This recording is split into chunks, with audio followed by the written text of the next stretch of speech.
That's me. I'm David Worsfold. For those who don't know me, I've been a journalist covering the insurance industry for well over 30 years. During that time, I've edited various publications.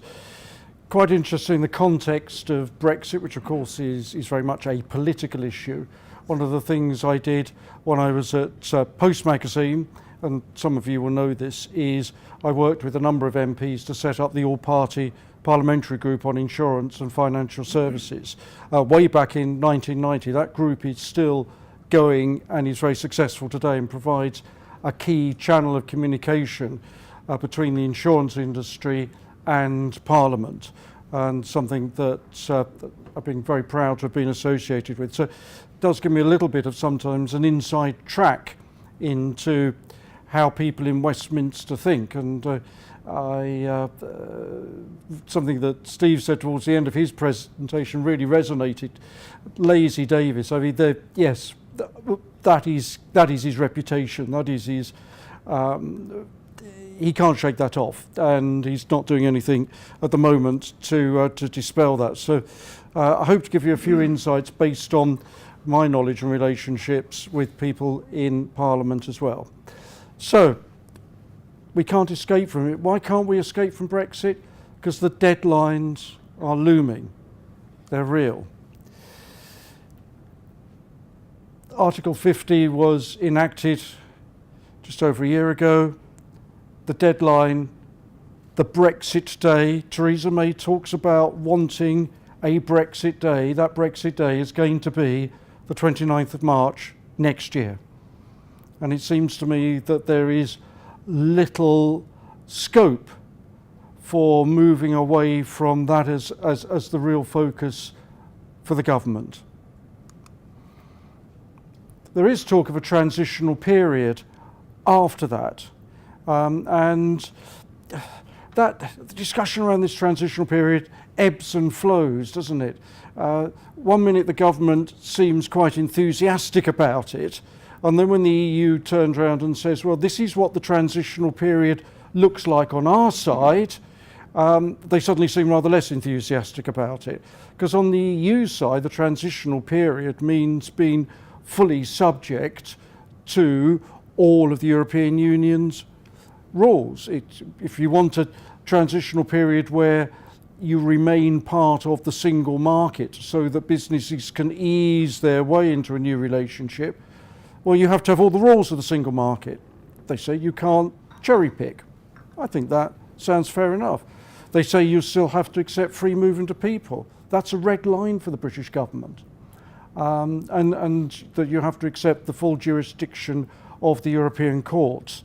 That's something else that particularly sticks in Theresa May's gullet, because when she was Home Secretary, she had a number of run-ins with the European courts, and she does not like them.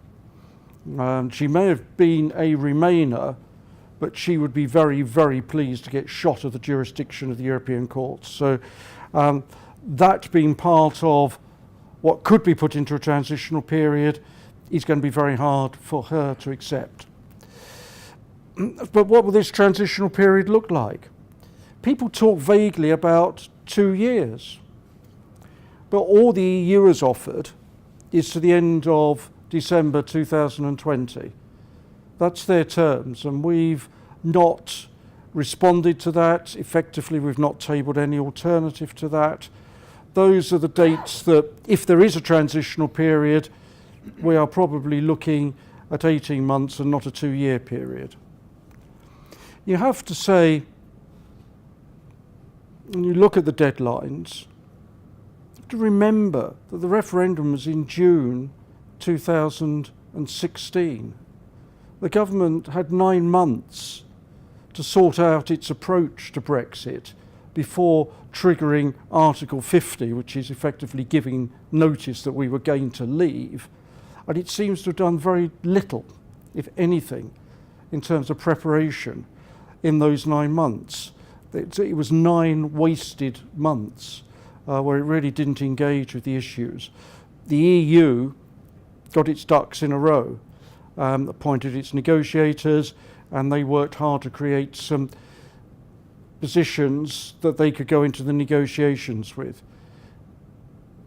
They appointed Michel Barnier as their lead negotiator, which was not good news for the UK's financial services sector, because he does not like the City of London. We know that. So the real deadline, though, that everyone in business, financial services, insurance, City of London should be working to, is 29th of March this year. Because if there is a chance, if there is a serious prospect of heading for a hard Brexit, that is an absolutely critical date. If you are issuing annual contracts, if you are going into your next financial year after that date, then we could be out of the European Union without any transitional period, without any deals. What is the status of those contracts? It's a question I put out there. I know we've got some lawyers speaking later on. What do we know? We know that the regulators are now getting concerned about the clock ticking. Andrew Bailey, the chief executive of the Financial Conduct Authority, just this week on Monday evening, was raising that same red flag over the looming danger of there being no certainty after the 29th of March next year, if you're issuing annual contracts that start here. And he was saying, we need a well-defined transition period by the end of March this year so that regulators can work with firms and political authorities to implement practical solutions. As part of this coordinated solution, I hope the respective regulators can put in place a memorandum of understanding to give effect to stable and orderly transition, which would acknowledge that firms are planning for a transition period to be in place. There's a lot of assumptions built into that. There's quite a lot of wishful thinking. A stable and orderly transition, a transition period to be in place. Those are not within the gift of regulators. Those are within the gift of the politicians and the negotiators. So the regulators are getting worried. And Bailey's speech is well worth reading because it goes on to say, outline some of the risks that he sees in not knowing whether contracts that start at the end of this March are going to have some legal authority come next March. And that is an issue and a challenge for the insurance industry. Issue and challenge for adjusters and people in the claims space, because there has to be a question mark, a risk over the legal validity of annual contracts that start after the 29th of March this year. The authority to pay claims, the authority to work across borders, it's the sort of thing that Paul touched on in his introduction. Now, it seems to me, I have to say, you can raise it as a risk, and it is a risk, and it would be stupid to ignore it. It seems to me that it would be unnecessarily alarmist to suggest that actually you won't be able to pay claims on contracts. I cannot see any European regulator saying that a contract written by a UK insurance company in London for a European business where the claim arises within the European Union, that you are not going to be allowed to pay it. I know some lawyers, because I've seen some stuff in the last week, have said, that is a risk, they could do that. It's strict legality if it is that it could be illegal. I really can't see that happening. So I don't think one would be too alarmist about it, but you are moving into a grey area. So what else could happen? So let's step back. That's some of the detail for you. We'll come back to how I think the insurance market might be affected, but let's look at some of the sort of broader issues. We know that the UK regulators will recognise EU authorised firms. How do we know that? Because they've said so. The Prudential Regulation Authority has said it will grant permits to European Economic Area insurers currently operating in the UK under passporting rules, whatever the terms of Brexit will be. It's a very pragmatic approach. That's what the UK regulators have said. None of the regulators elsewhere in Europe have said anything from their point of view about how they would treat UK entities operating across borders after Brexit. We do know, and this is where there's still some naivety, I think, amongst some of the UK trade associations and maybe some of the insurance companies about what sort of trade deal there could be. The London Market Group, which has been one of the more vociferous organisations in terms of trying to promote an engagement with the government over the impact of Brexit on the insurance industry, it still talks about the need to negotiate a separate trade deal.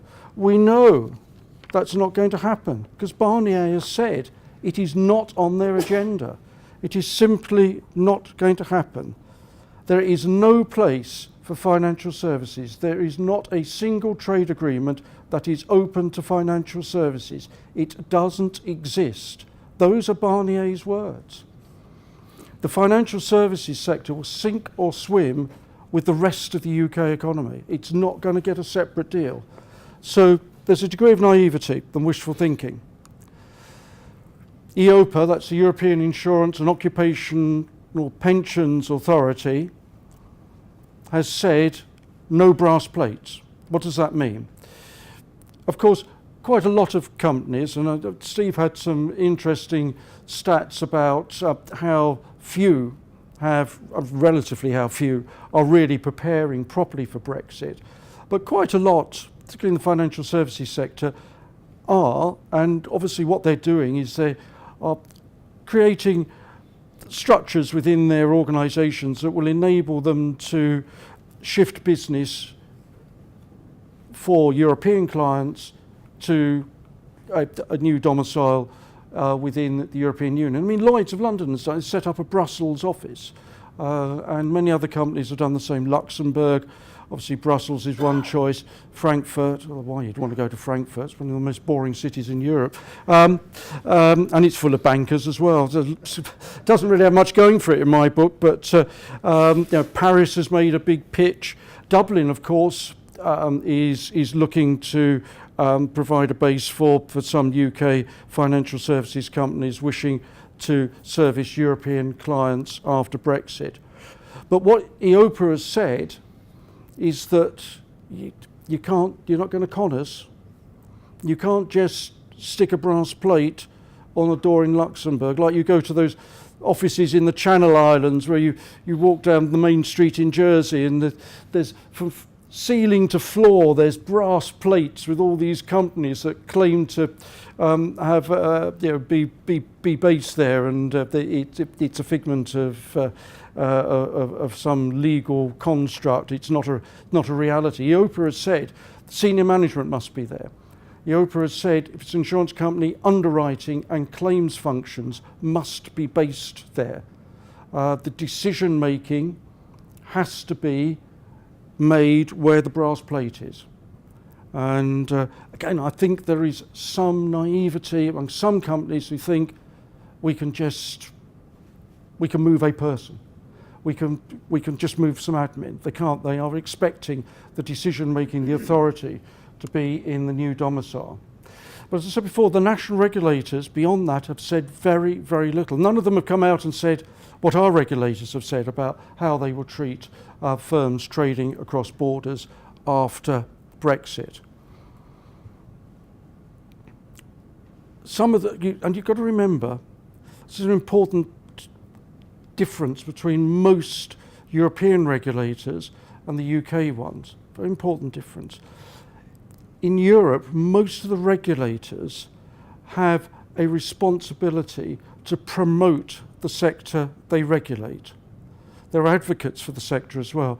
The PRA and the FCA have no responsibility to promote the people that they regulate. They are purely regulators. Now, there are people look in the UK, amongst sort of the trade associations in the financial services sector, that do argue that the regulators should have that promotion or responsibility as part of their portfolio. Personally, I've got some doubts about that. I actually think that regulators are better regulating, because I think once they become advocates for a sector, they are in danger of overlooking some of the things that people might be doing that they shouldn't be doing. But in Europe, it's different.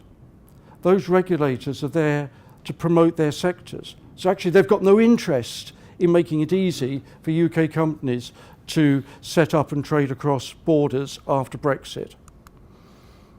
So, what could happen? I'm going to step back a bit further. The UK government could fall. This is a government with a fragile majority in Parliament. It's dependent on the Democratic Unionists for a majority in the House of Commons. It has not got a majority in the House of Lords. House of Lords is unelected. We don't quite know how loudly it's going to rattle its sabre as the Brexit bill goes through, but there is a feeling that because the House of Commons voted to allow itself a final say over the Brexit terms, that has given the Remainers in the House of Lords some cover to cause trouble. And we don't know what that trouble will look like now, but they believe that the vote in the Commons, which was a vote against what the government wanted, has given some legitimacy to the House of Lords to be quite tough as the Brexit bill goes through the upper house. It'll be interesting to see how that plays out. That could cause the government to fall. May's grasp on the premiership is not that firm. The Conservative MPs are quite close to getting their 48 signatures they need to trigger a leadership ballot. It is not going to take much more in the way of May stumbling to get a few more. I think they need about 6. I think they're supposed to be up to 42. 6 more signatures to trigger a ballot. Where would that lead us? Well, I'm not going to speculate on who might succeed her, but what we do know is that would lead to a huge hiatus in what currently passes for our attempt to negotiate with the EU, because for at least 3 months the government will be absolutely internally focused on replacing Theresa May as leader of the Conservative Party and Prime Minister. You could almost guarantee that if that happens, we will have a hard, brutal Brexit, because there'll be no chance of negotiating anything in the time scale. And there'll be a new agenda. Whose agenda, I really don't know, but it would be. We do have to remember, so we can look at our problems here and we can say our government's not in a very good place, but actually the EU is not in a terribly good place, because there are 27 member states there and they are not agreed on what Brexit should look like. They're all impacted in different ways. They all have trading relationships with the UK that affect different industries and different sectors. They're just beginning to wake up to the fact that us leaving, and I know we're going to be paying money into the EU budget for some years to come, but the bulk of our money is going to go. We are net contributors. After Germany, we're the biggest net contributors to the EU budget. There are countries out there, Spain is a very good example, who are currently net beneficiaries who will, after Brexit, become net contributors. And they're just beginning to feel a bit uncomfortable about that. And they're just wondering how they can get their oar in to make sure that that doesn't happen. And as I said, there are 27 different agendas out there. Once whatever deal is negotiated, whatever transition period is agreed, Barnier and his team have to go back to the Commission, back to the Parliament, back to the Council of Ministers, and get agreement from all 27 countries. That's going to be tough. That's going to be tough, especially with the clock ticking. Steve touched on this. Could Brexit be rejected? Well, it's possible. Parliament could vote against it. It would be almost impossible for it to be rejected without a second referendum. Steve talked. I thought the points about social friction and tension I thought were very well made, because there is a huge divide, and it would be impossible to imagine what would happen if Parliament rejected Brexit without there being a referendum. We would end up with a deeply polarised country, and just as deeply polarised as the States is. I think it would be a catastrophic mistake just to allow Parliament to reject Brexit. So that does mean a second referendum. What would the question be? How does referendum 2 trump referendum 1? The opinion polls in this country, frankly, are a shambles. They've not been right on anything for about 10 years. But, I mean, there are a couple that are a little better than the others.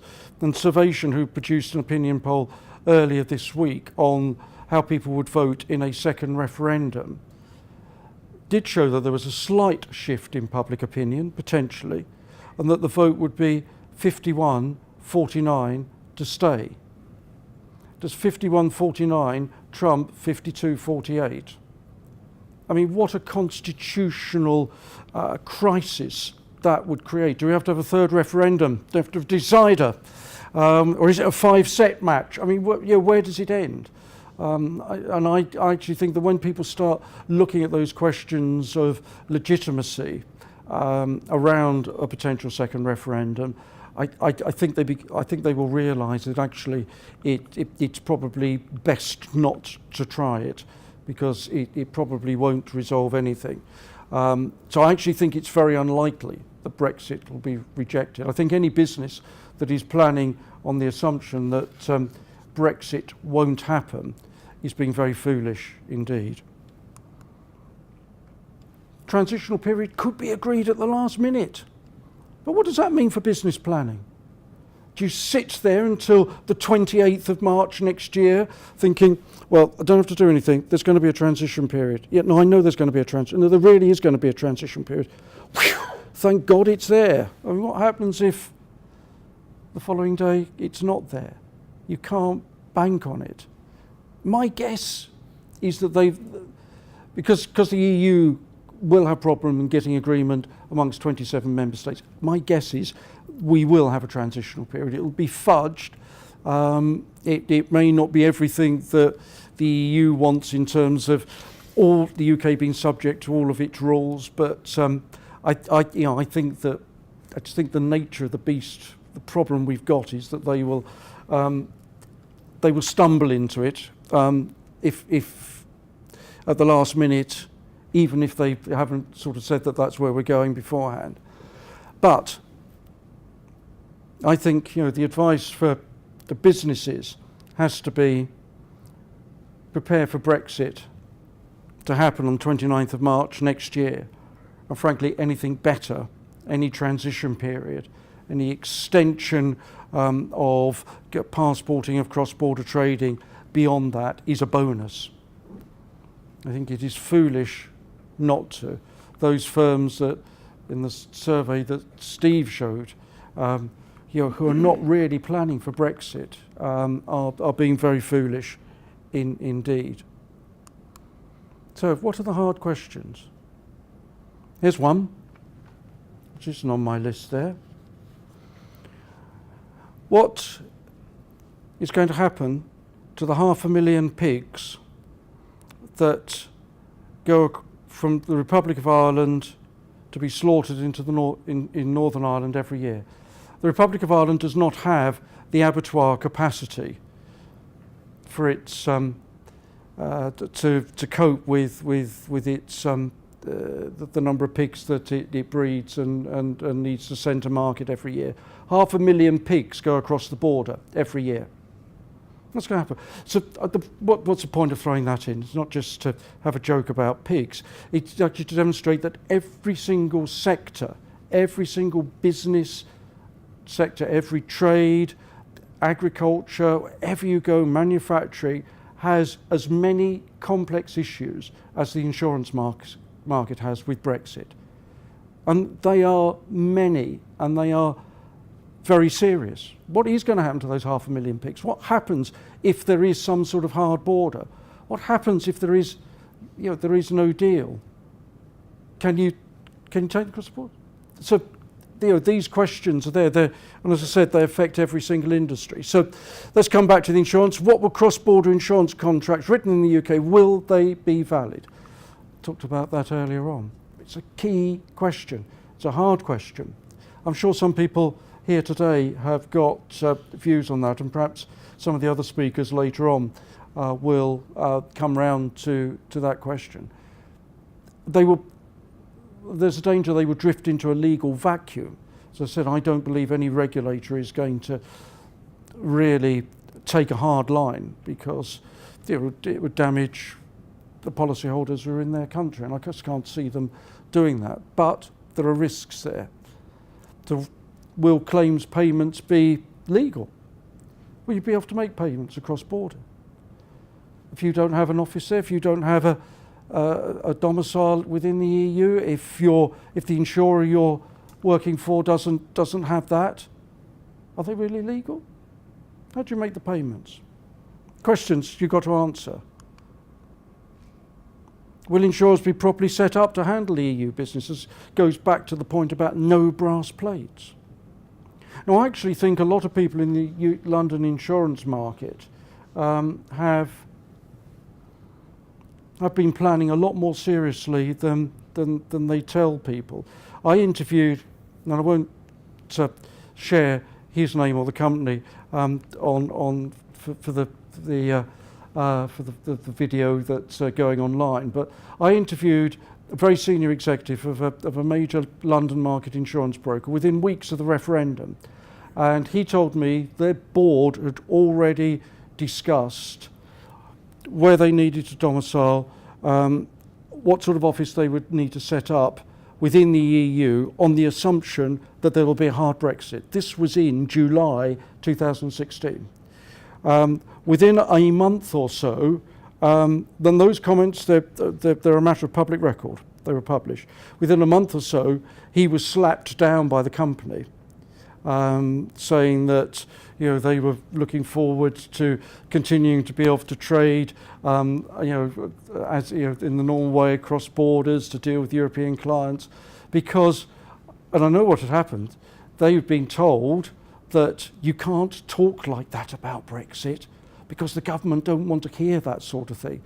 And when people criticise, people like the London Market Group, the Association of British Insurers, British Insurance Brokers Association, when they criticise any of them for not being a little clearer on some of the dangers of Brexit, what you have to remember is those people have to go in to the Department for Exiting the European Union, they have to go into the Department for International Trade and talk to them about Brexit. And I tell you what they've been told. Don't come in with any, we don't want to hear the bad news, don't come in with any negatives. You've got to tell us what the good news is about Brexit, and then we'll talk to you. If you want to tell us what the bad news is, if you want to tell us you're going to take jobs out of the City of London by setting up offices, we don't want to talk to you. That's as bad as it is. The city finds an ear in the Treasury, but look what's happened in the government. There is this frantic, desperate, almost brutal attempt to isolate the Treasury. Everything the Treasury says about Brexit is wrong in the views of the Brexiteers. And so, but the Treasury's been talking to the city. The Treasury understands the city's fears. The Treasury understands the risks. most of the forecasts about the negative impact of Brexit have the imprimatur of the Treasury. They're totally rejected by the Brexiteers. And one thing that I find very frustrating in trying to analyse this and write about it is when you say to people on the Brexit side of the debate, okay, look, forecasts are forecasts and they're based on different models, different assumptions. I understand that. I understand we end up with forecasts that come to different conclusions. Where are yours? Where are your?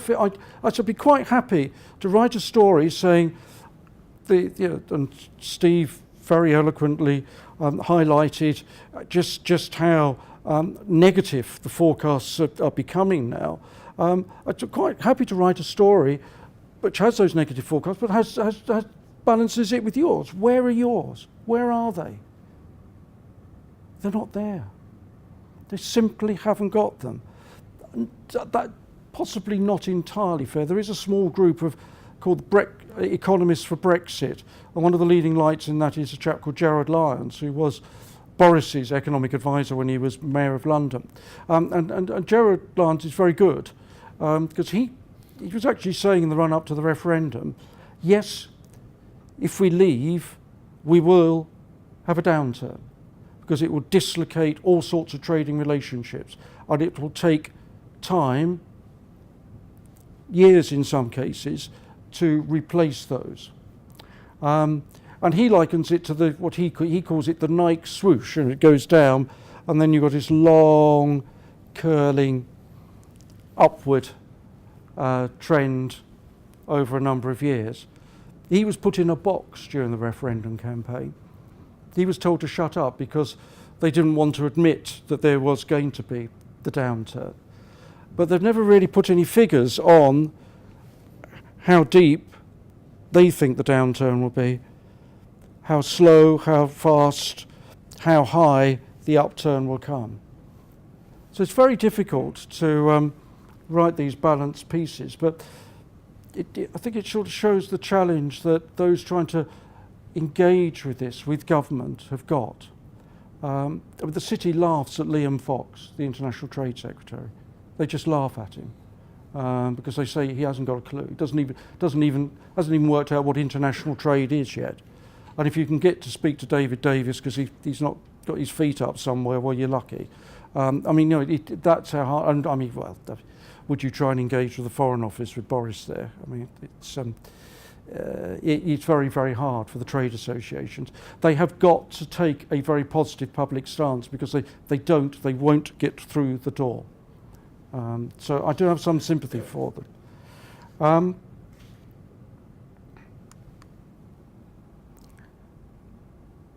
And we do need that question answered. What is the legal status of cross-border and passported business? We absolutely need that answered.